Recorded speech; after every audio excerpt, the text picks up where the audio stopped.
It's between bets. It's our week 6 early betting cards.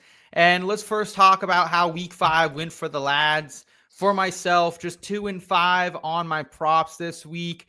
I was so close to getting close to 500 and went with the wrong Javonte Williams prop. Went with the rushing attempts instead of the rushing yards. Thought about that all week, and it was such a bummer because they had him right on the 1 yard. And I'm like, oh, they're going to give it to him. We're going to get to 17. We need 17 to cash, and they threw it to him instead. So that was a bummer. But we did hit the Travis Hunter prop on Monday night. We also did hit the Quinshon Judkins prop over rushing attempts as well over in London, and hit the Anytime TD on Nico Collins as well. So, Steve, how was your betting card this past week? And I know you've just kind of been rolling in it so far this week. Yeah, it went fantastic again, and I'm betting those spreads real hard.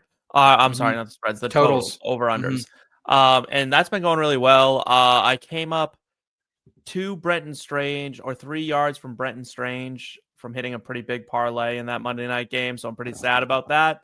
But it's been a pretty good time for your boy. I'm up about eightfold on my money over the last 2 weeks. Nice. Very well done. Good. Eric, what about you, man? How have you been doing in the betting streets as of late? Yeah, the beat goes on, still killing the game in terms of the top line wagers against the spread, money line, and totals, and then giving a lot of it back in the props market. 2 of 3 in those top line bets last week brings me to 14-7 on the year. Nice, but looking at a lot of goose eggs on the prop side. Hair's breadth away from Brian Robinson Jr., Blake Corum fumble tanked me on Thursday night. Devontae Turpin ultimately did not suit up and nullified that other ticket. So we'll be looking to prioritize the markets where it's going well going forward. Well, and Eric, speaking of those top line wagers, you got a couple against the spread picks, a little duo here. What do you have for us? And let's start in the nation's capital. Yeah, going with a lot of road teams in the week 6 tilts, starting in the nation's capital. The Chicago Bears, coming off of that bye week, are getting 4.5 points against the Commanders. You can get a 105 or minus 105 price tag over at DraftKings for that wager. I think if nothing else, there's a pretty simplistic logic or line of thinking here with this wager, which is I think this is more likely than anything probably a field goal game. I think this is one that's going to come down to the wire. This is a Chicago Bears offense that was very much so hitting its stride prior to the bye. It was on the defensive side, at least not a liability the way that we had seen in seasons past. And they're facing off against a Commanders team that is still kind of looking for their sea legs. Yes, they were managed to, run up the score against a very hobbled LA Chargers team last week, but a full strength and well-rested Bears team should be able to keep this one close for me. Okay. And then also, you're just trying to break my heart, man. It's been a couple, tough weeks for me. Penn State, not only do we lose to Oregon at home in the whiteout in the presence of College Game Day, then we get beat last week on the road against an 0-4 UCLA team. And now you're fading my Pittsburgh Steelers. What are you doing to me, brother? Oh, man. I don't know if I'm necessarily fading the Steelers. I'm fading that number. 6.5 is a lot of points for the Browns to be getting against a pretty pedestrian Pittsburgh Steeler offense and a defense that is doing a good job at limiting scoring for their opponents, but is not really creating explosive plays on the defensive side of the ball. Furthermore, at least, what drives into my logic here is Dylan Gabriel looked competent, right? He wasn't the liability that I thought he might be. He didn't come out there and immediately start turning the ball over left and right, which you see with a lot of rookies coming into their first game or their early weeks of NFL action. So if he's going to take care of the ball, if they're going to continue to feed Quinshon Judkins, which is very much so a ground-oriented offense that will be reciprocated by the Pittsburgh Steelers, I just think we're looking at a very low-scoring kind of ground and pound defensive-minded battle. So a team that has a defense as strong as the Browns getting 6.5 points just feels like it's a bit too much. This is probably a 3 or 4 point game when it's all said and done. Yeah, it's hard to disagree with you, honestly. It really is. It really is. You make a fine case. And Steve, you're also here staying in the ATS market. And your first bet is backing my boys, the Jacksonville Jaguars, to potentially cover once again as favorites this time, though. Yeah, I love a good 1.5, right? Like, I love these kinds of spreads that, like, realistically, the better team, they are better than the Seahawks, I think. And we just saw them beat the Chiefs, by more than 1.5. And I'll take that a lot. The Jags are legit. They're not the best defensive team, but their offense is for real. Their running game is very Cause a formidable. ton of turnovers, though. They just keep. Yeah, they allow points, but they're very athletic. This is an incredibly athletic team. I think it's the best Jaguars team we've seen since like that 2015 run they went on that ended on a controversial call, we'll say. I remember they beat my Steelers in the playoffs. Thanks for rubbing more salt in the wound. Well, root for a better team. I don't know what to tell you. I got plenty of championships in my lifetime. And yeah, I think this is just going to be one of those situations where Seattle has to travel so far. They almost couldn't travel further for this game. And that just doesn't bode well, right? Like, unless they were going to Miami, there's nowhere further to go. There, Tampa. And the Jags they're a good team. I like this -1.5. I don't see this coming down to the wire. You also like the Cowboys to stand tall in Carolina here this weekend. I do. And this spread, if I'm a Cowboys player, I'm offended. If I'm a Cowboys fan, which I am not, I'm offended. If I'm a gambler, which I kind of am, I'm offended. This line is bad, right? Like, in what world should the Carolina Panthers be only 3.5 points, like dogs to the Dallas Cowboys? Like, this Panthers team is not good. Like, I don't know what anyone's smoking over there at DraftKings. This is not a good team. This is not a good football team. They had a nice comeback last week. They had a good comeback against also a bad team, right? Like, two bad teams faced off and they did bad team things and bad team things happened. And, now all of a sudden they're rolling up against like a legit team that like can do stuff. And this is what we're doing now. We're just making up. This is why you get in the spreads early, is what I'll say, because you think this is getting closer to a touchdown. Okay. This is going to get to a touchdown. Eric, take us over to the totals market here, where you have a play starting down there with one of those terrible teams in South Beach.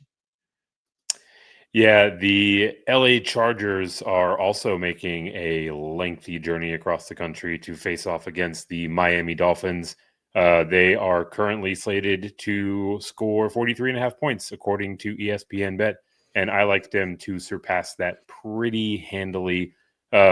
Steve has already mentioned a few times over, and we have well documented over the history of this show just how horrific this Miami Dolphins defense is, but also in light of the myriad injuries to the running backs there for the Chargers, I think we're going to see them go to the air a little bit more than they typically would in a Greg Roman offense. And Miami will in turn have to follow suit and air it out a bit more. So two injured teams, two teams that have plenty of big numbers that they have allowed to be scored on them this year. I think that we'll see 43.5 end up in the rearview mirror pretty quickly. And you also like that number to go over in London.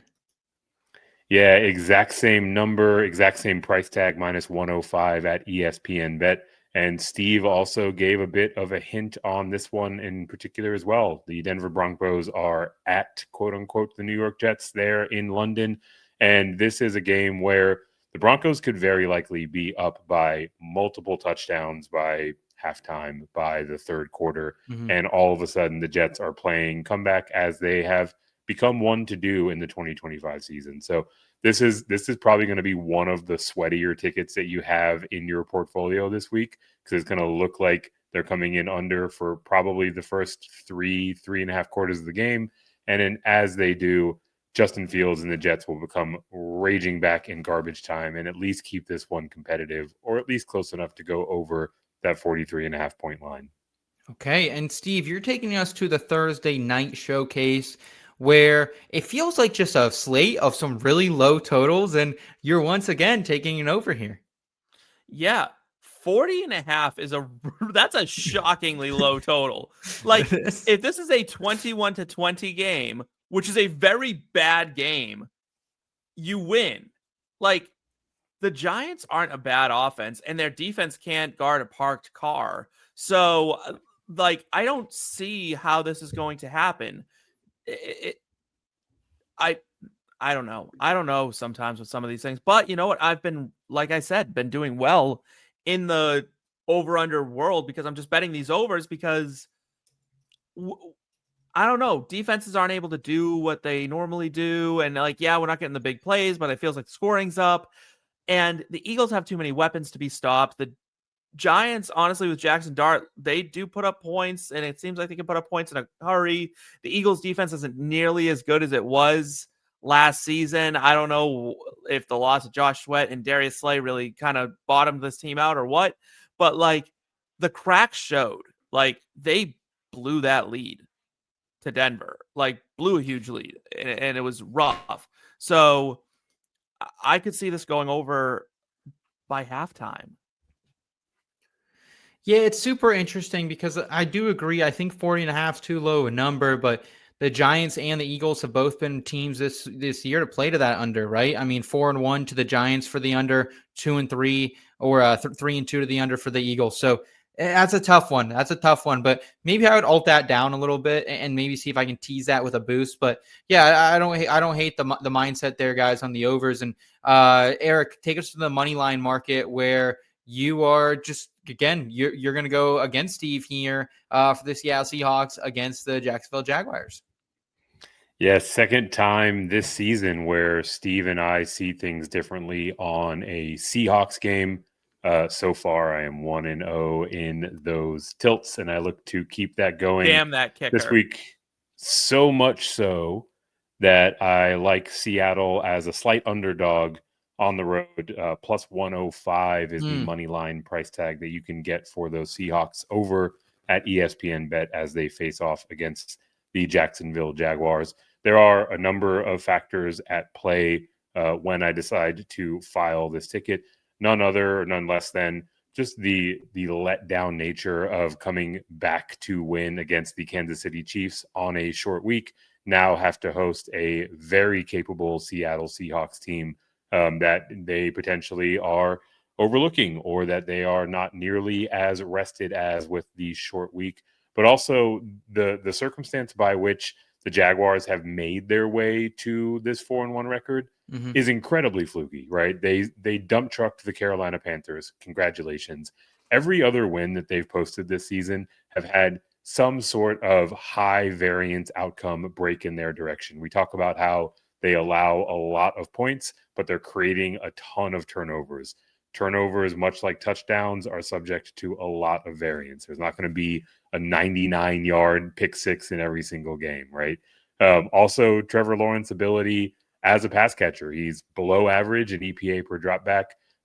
They are getting things done by throwing or underthrowing jump balls to Travis Hunter that he has to come back to, or stumbling and tripping 4 or 5 times before being allowed to walk into the end zone to win. Just I don't think I wouldn't go as far to call them a paper tiger, because I think that Liam Cohen has done a lot to get this organization back on the right track.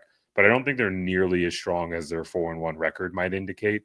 And moreover than anything, they're not applying pressure at anywhere near the rate that their defense is being given credit for. And that is, thus far, the skeleton key for making Sam Darnold crumble under that pressure and see ghosts. So if they're not going to apply pressure, their defense, even just comes back to the midpoint in terms of generating turnovers. And I think Seattle can win this one pretty comfortably.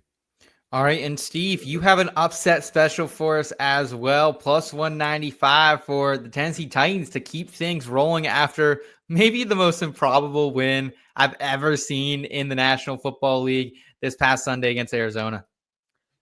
Yeah, momentum is a funny thing, and it's fickle, right? And it can come and go, but we're seeing two teams that are on drastically different trajectories all of a sudden, right? That win is the kind of win that can propel you to being a better team, where you can believe in what you've got in Cam Ward, and maybe you believe in the play calling. Like, that was the second week that play caller had taken over the duties in Tennessee, and it looked better. And Calvin Ridley suddenly pops off and goes for 150 yards. And on the flip side, the Raiders just, my goodness, the wheels are coming off very quickly in Las Vegas. And no Brock Bowers probably this week. He is week to week. Geno Smith has turned not just into a pumpkin, but a very old, moldy, rotted pumpkin, like what your jack-o'-lanterns do after you've left them out till Thanksgiving. Like long after the point where you're supposed to throw them in the woods so the deer can eat them, and they like sink in, and they kind of look like that fish from SpongeBob that like wants the chocolate. Like the old woman one. Chocolate. Yeah. So chocolate. That's where Geno Smith is at this point. And the Titans are just, I think they're going to capitalize on this and pull off what is considered a huge upset. But I think the Raiders may be one of the worst teams in the NFL right now. So I wouldn't be shocked if the Titans pull this off. I have 3 weeks to live. I need some chocolate. That was such an iconic episode. I loved it. Great. Guys, we're going to get some questions here, but first I did want to get to a couple of player props to round us out here in the betting markets. And it's going to start with Josh Jacobs over his rushing attempts. The Bengals have allowed the most rushing yards and the most rushing attempts to opposing running backs this season. They're also second to last in game script, meaning they're always behind, meaning the Packers will likely be in front again. Josh Jacobs comes off the bye fully healthy, and he's hit this BP consensus line of 18.5 carries in 3 of 4 games. The only time he didn't was the Packers' sole loss against the Cleveland Browns. I'm also going right back to the well. I'm going Travis Hunter over receptions. If I can get this back and drink the juice at 2.5 receptions like I did at FanDuel last week around the minus 150 line, I'll do that again. If not, I probably will take 3.5 as well. Hunter has hit this line every game at 2.5 this season. No Brenton Strange now. I think this will allow the 2024 Heisman winner to continue to eat targets within this offense. The Seahawks secondary has become a liability really over the past fortnight here, allowing the 9th most targets, 8th most receptions, 2 wide receivers in that span. They've also allowed slot receivers to hit this number in 4 out of 5 games. The only one who didn't hit it was against the Pittsburgh Steelers, who really don't have a legitimate starting wide receiver out of the slot as well. Also take Tyler Warren over receptions this weekend as well. I'm going to see if I can find a 3.5 line for Warren, even if I'm paying a little bit of juice up for it. He's hit that line in 4 out of 5 games. Arizona's linebacker core, that is their major weak spot on this defense, aside from just being, I don't want to call them idiots, like silly gooses, whatever you want to call them. But they've allowed the 3rd most targets, 4th most receptions, 5th most yards per game this season to opposing tight ends. And then for the road, I also take a little Puka Nacua over his receptions. Worst secondary I've seen probably of all time here in the Baltimore Ravens. They've allowed 30 wide receiver receptions in the past 2 weeks alone. Game logs against elite wide receivers this season include Amon-Ra St. Brown. He went for 8 for 77 and 1. Nico Collins last week, they didn't need him a lot, but he went for 4 for 52 and 1. Keon Coleman, I wouldn't consider him elite wide receiver, but he's at least a physical one in week 1. 11 targets, 8 receptions, 112 yards, 1 touchdown. Puka has at least 10 receptions in 4 out of 5 games this season, a low of 8. That is an insane line. The BP consensus line has books putting this right around 6.5 if it comes out there. I'm smashing it. I'm even hitting it at 7.5 as well, boys. So those are the player props from me. Let's go ahead and get to the touchdown contest. Update the leaderboard here. Again, you can get invested with the TD contest. Just head over there to the In Between Media website. You can join the IT football family. The link to that is in the episode description. You get access into our memorabilia giveaways. You're also going to get to join the conversation with us on Discord and get our full weekly betting cards in there and access into the TD contest where you can win a awesome Dynasty Dex plaque and some IBT swag as well. Of course, the contest rolls 2 touchdown calls per week. 1 can be minus money. 1 has to be plus money. You can only use a player 2 times per season. And we're going all the way into the Super Bowl. And the updated board looks like this. Trav is now tied with Rob at the top. Rob had a great week. And Jake Perry also there with 8. So getting tight there at the very top of the board. I'm at 7 here in 4th place. Steve slipping down the board a little bit. He's got 6. Trash sandwiches rising up with Ben and James to get to 5. And Eric, oh, you're most off the graphic, my friend. You got 4 of them. So here we go. Steve, you had an off week last week. Can you get back in the reception graces? Who do you have for us on the Anytime TDs, my friend? Yeah, I got 2 guys, and I'm feeling confident. They're both going at plus money right now, but you know what? That's how we roll in these streets. I'll start out Achane. I think he gets into the end zone this week. I like it. I need it, and I want some more of it. I like it, love it, want some more of it. And second, I'll go with Calvin Ridley. I talked about how the Titans are on the come up. I think Calvin Ridley's one of those guys. I think he's earning that trust of Cam Ward a bit. They're looking like they're in sync. I like it. Okay. For me, I will take either Puka, Nacua, or Davante Adams for an Anytime TD. Currently, no lines available for either player, but whichever one's in the plus money, if I can find a Puka, even if it's plus 105, I'll take it. It'll probably be Adams, though. 7 receiving touchdowns Baltimore has allowed to receivers in the past 2 weeks alone. Nate Wiggins still without him likely as well this weekend. I think the Rams pass catchers eat against Baltimore. I'm also taking, which it's risky. It is risky because it is my second time doing so far this season. I'm using him up, though. I'm taking Saquon Barkley on the Anytime TD. Minus 160 just feels like a number I want to bet, especially on that Thursday night football window. We will get a boost from FanDuel, so we can likely get this number closer to minus 130 or minus 120 even as well. But he's playing his old team in the Giants, so he will likely want to find the end zone. I know he was on the injury report earlier this week. It was just a rest thing is what we're hearing as well. And Barkley has scored in 4 out of 5 games this season. The Giants have allowed 5 rushing touchdowns this season to opposing running backs, at least 1 in 4 out of 5 games as well. So Saquon Barkley and Puka Nacua, that's who I'm going with. Eric, round us out, my friend. Yeah, went with a couple of guys that had expansive workloads last week, and unfortunately neither of them found their way into the end zone, but we are going back to the well with one guy who has an incredible workload and a second who is stepping into one. The first is Tetairoa McMillan, a player that I almost clicked his name last week. Wouldn't have had a different result, but I think this is the week where we see it break through. The Cowboys and Carolina Panthers are currently carrying the highest game total, pushing nearly 50 points on the entirety of the slate this week. And Dallas is the number 1 matchup to opposing wide receivers in all of the land. If you look at Tetairoa McMillan, all of his role and opportunity metrics are absolutely through the roof. When he gets the ball into his hand, he is one of the most explosive receivers graded in the NFL this year. But getting the ball into his hand has been the problem. He's got a 56% catch rate, but when it's adjusted for catchable targets, it's north of 90%. This is a guy where he just needs the ball even close to his range and be able to haul it in. And now he gets to face off against primarily Trevion Diggs, who's allowed the second most touchdowns among perimeter corners this year and is allowing nearly 20 yards per reception. I think this is the breakout game for Tetairoa McMillan. I like that. And then secondarily, Hassan Haskins stepping into what I believe to be at least the primary role in what is likely to be a split backfield for the LA Chargers, facing off against that Miami Dolphins run D that has been hemorrhaging both yards and rushing touchdowns all season long.